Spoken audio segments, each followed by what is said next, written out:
Hansen 6.85. Yeah, 8.53, and now we have a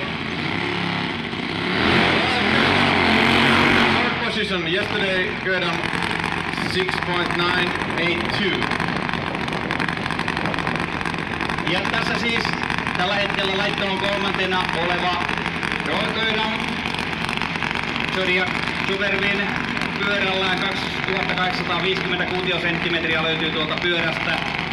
Ja eilen hän ajoi ajan 6.982, 291 kilometriä tunnissa loppunopeutta. Ja laittelukärkihän on Hansu Loppuusta 674, Jack Heisen 685 ja nyt tässä Roy Gödam 698. Nämä kolme kuljettajaa eilen vetässeet kuutosen puolelle ja katsotaan mitä tekee Gödam tässä lähdössä.